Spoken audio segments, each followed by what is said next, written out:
देख रहे हैं SRTV न्यूज नेटवर्क और मैं हूं मनीषा श्रीवास आपके साथ। इस वक्त की मुख्य खबरें, खास मुलाकात विशेष मेहमान से। दर्शकों, इस वक्त हमारे समक्ष है Shri Prabha orthopaedic and accident hospital के डायरेक्टर डॉक्टर प्रशांत काटे। सर, आप एक ऑर्थोपेडिक सर्जन हो। हाँ सर, हम आपसे ये जानना चाहेंगे कि लोगों में काफ़ी यंगस्टर्स में देखा जा रहा है कि ऑर्थो रिलेटेड डिजीज यानी स्पेशली जो एवेस्कुलर नेक्रोसिस, इसके प्रमाण काफ़ी बढ़ रहे हैं। तो क्या वजह है?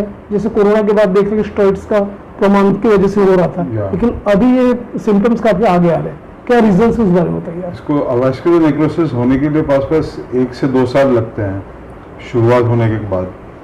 तो इसमें जैसे स्टेरॉइड लेने के बाद भी अभी जैसे 1-2 साल होंगे तो और केसेस आने की अपेक्षा है इसमें। तो 1 साल का तो समय लगता ही है। तो ये शायद इसी कारण है कि स्टेरॉइड का सेवन होने के कारण कोरोना टाइम में वो अभी अपने को दिखाई दे रहे हैं। काफ़ी यंगस्टर्स में ये देखा गया है कि ये लोग हाई प्रोटीन्स का यूज़ करते हैं जिसमें स्टेरॉइड्स और मर्क्यूरी की मात्रा ज़्यादा रहती है। उसका इफेक्ट कितना होता है? उसका इफेक्ट अभी तो कौन सा लेते हैं उसके ऊपर डिपेंड करता है। सर्टिफाइड लेंगे तो कोई ज़्यादा प्रॉब्लम आता नहीं है, और हद से ज़्यादा लेना नहीं चाहिए, लिमिट में लेना चाहिए उसको। बॉडी बनाने के चक्कर में बहुत ज़्यादा सेवन होता है इसका। दूसरी बात है कि सिर्फ प्रोटीन ज़्यादा लोड आने के कारण किडनीज पे असर पड़ता है, और किडनी इफेक्ट होने के कारण ये एवेस्कुलर नेक्रोसिस दिखाई देता है। तो इसमें कई मॉनिटरिंग होना चाहिए कि आप किडनी का फंक्शन बीच बीच में खून जांच करके अपना किडनी का फंक्शन ठीक चल रहा है कि नहीं, या कोई प्रॉब्लम आ रही है कि नहीं, ये देखते रहिए।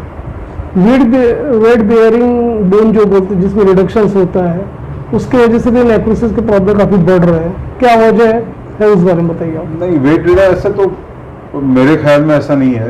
ये बाकी की चीज़ों के कारण ही होता है कि प्रोटीन लिया जाता है, या फिर स्टेरॉइड किसी कारण से सेवन होता है, या कोई और चीज़ों के कारण जिसमें हाई प्रोटीन डाइट लेते हैं वज़न कम करने के पीछे, उसके कारण होता है। नॉट एग्जैक्टली रिलेटेड टू कि ऐसा वजन कम करने के पीछे वो हो रहा है करके ऐसा। आपकी नज़र से ये भी बताइए कि किस तरह के सिम्टम्स सामने नजर आते हैं जब इस तरह के डिजीज से आदमी घिर जाता है?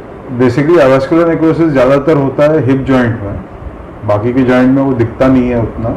होता भी है तो भी पता नहीं चलता उसका, और हिप जॉइंट में ज़रूर पता लगता है। और उसमें पहले इनिशियली मूवमेंट्स जो इंटरनल रोटेशन बोलते हैं, यानी अंदर की तरफ घुमाना पैर को और बाहर की तरफ घुमाना, इसमें रिस्ट्रिक्शन आता है, और दर्द के कारण थोड़ा लंगड़ापन आता है इसमें, जो पहले सबसे पहले एक्सरे में भी दिखाई नहीं देता है अपने को, नॉर्मल एक्सरे में। उसके लिए MRI स्कैन अगर आप करेंगे तो MRI स्कैन में उसका पता चलता है कि इसमें एवेस्कुलर नेक्रोसिस हो चुका है, जबकि हालांकि एक्सरे एकदम नॉर्मल रह सकता है अपीयरेंस में, पर MRI स्कैन में उसका डायग्नोसिस होता है। तो that is the choice, investigation of choice in avascular necrosis, अगर उसको जल्दी पकड़ना है तो। यदि पेशेंट अर्ली स्टेज में आ जाता है तो हिप सेविंग सर्जरी टाल सकते हैं क्या?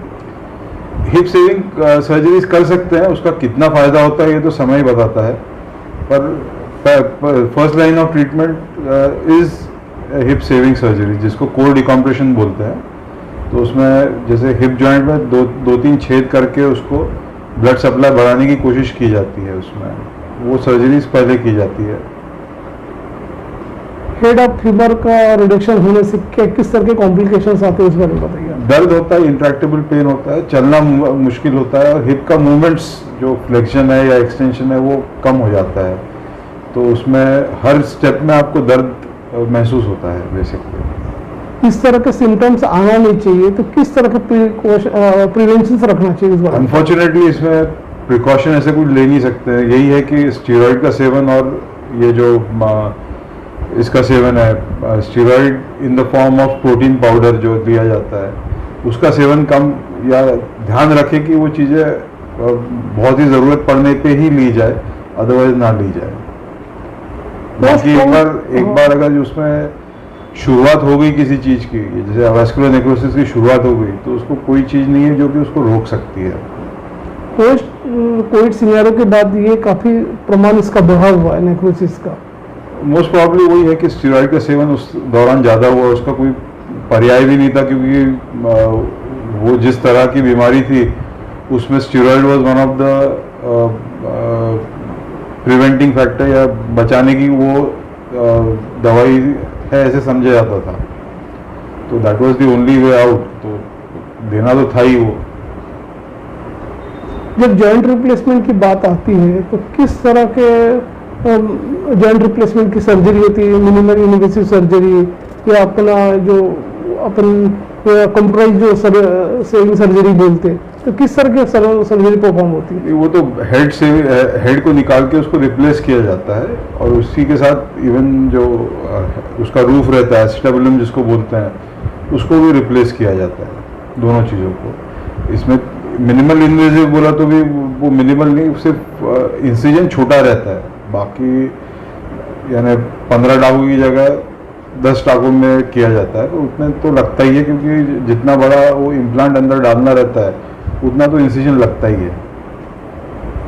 कि जब से वर्क फ्रॉम होम शुरू हुआ है, सेडेंटरी लाइफस्टाइल हो गई है, लोग पेन किलर्स का ज़्यादा सेवन कर रहे हैं, सनरेज को अवॉइड कर रहे हैं, तो हाँ। उसके वजह से बोन में किस तरह की डिफिशियंसी आती है उस बारे में? तो ऑस्टियोपोरोसिस होता है उन लोगों को, जिसमें कमज़ोर हो जाते हैं हड्डियाँ, वो सभी हड्डियों में, यानी स्पाइन से लेके पैरों तक के सभी जगह, चेस्ट के बोन्स में भी हड्डियाँ कमज़ोर हो जाती हैं। तो उसके कारण सेडेंटरी लाइफस्टाइल, जैसे आप जानते हो कि जहाँ ग्रेविटी नहीं रहती है, वो कंडीशन में आप जैसे एस्ट्रोनॉट्स जाके आते हैं तो उनको पहले बोन बिल्डिंग दिया जाता है 1 आध महीना, उसी के बाद उनका नॉर्मल, पहले उनको उठा के हॉस्पिटल लिया जाता है, और ये दवाइयाँ देख के उनका बोन क्वालिटी इंप्रूव करने की कोशिश की जाती है। तो इसी तरह सेडेंटरी लाइफस्टाइल से भी आप एक ही जगह बैठे हो, तो जो तक के बोन के ऊपर वेट बेयरिंग नहीं आता है, तो तक के उसका बोन बिल्डिंग नहीं होता है। तो इसलिए एक्सरसाइज और ये सब चीज़ें ज़रूरी है। Even if you are working from home, take time out for about an hour, कि आप जाके उसका एक्सरसाइज करके, बराबर वेट बेयरिंग एक्सरसाइज करके आप करें उसका एक्सरसाइज। विदर्भ और इंटरस्टेट के दर्शक आपको लाइव देख रहे हैं, हमारे दर्शकों को आप ये भी बताइए कि जो लोग केयरफुल नहीं रहते अपने हेल्थ के प्रति, खासतौर पर बोन्स के प्रति, जो बोन्स में प्रॉब्लम आ जाए, बोन डेड होने के प्रमाण भी काफ़ी बढ़ रहे हैं, तो किस तरह का उन्होंने लाइफस्टाइल्स को मेंटेन करना चाहिए, उस बारे में आप बताइए। आइडियल वुड बी कि आप आपकी लाइफस्टाइल एक्सरसाइज के इर्द गिर्द चलाएं, जो कि नहीं होता है लोगों को। खुद को 1 आधा घंटा देने की बहुत ज़रूरत है, सुबह शाम दोनों टाइम को इफ़ पॉसिबल, वरना एक टाइम तो कम से कम 45 मिनट से 1 घंटा अपने खुद को देना चाहिए, जिसमें आप you can do various kind of exercises, जिसमें वेट बेयरिंग एक्सरसाइज है, हाई इंटेंसिटी इंटरवल ट्रेनिंग है, वेट ट्रेनिंग है, या फिर योगा है, मेडिटेशन है। ये सब चीज़ें सीरियली या एवरी ऑल्टरनेट डे ऐसा आपने करना चाहिए। जब हम बात करें Shri Prabha orthopaedic and accident hospital का, तो किस तरह से यहाँ पर state of the art facilities available है, क्या नया एडवांसमेंट है, उस बारे में आप बताइए। जो कोई ऑर्थोपेडिक सर्जरी में लगता है जो करने के लिए, वो सब चीज़ें यहाँ पे मौजूद है। जैसे सियाम है, एनेस्थीसिया के लिए मशीन्स है नई वाली, और सब इंस्ट्रूमेंटेशन जो कुछ लगता है वो सब चीज़ें हैं यहाँ पे। ये भी देखा गया कि आम पब्लिक जो जानना चाहती है आर्थो के बारे में, जो भी उनकी क्यूरियोसिटी रहती है, तो रोबोटिक सर्जरी के प्रति लोगों में ज़्यादा अवेयरनेस बढ़ा हुआ है। हाँ। तो ऐसे केस में विस्कुलर से जब डिजीज हो जाता है, तो ऐसे केस में ये इसका काम हो सकता है क्या? रोबोटिक सर्जरी अभी नई नई आई हुई है, और वो भी कैसा है कि वो ज़्यादातर नी रिप्लेसमेंट में ज़्यादा यूज़ होती है रादर देन हिप रिप्लेसमेंट। यहाँ पे ऑस्टियोनेक्रोसिस की बात करते हैं तो उसमें हिप रिप्लेसमेंट का ज़्यादा जिक्र होता है, वेयरएज रोबोटिक सर्जरी जो है वो ज़्यादातर नी जॉइंट में की जाती है।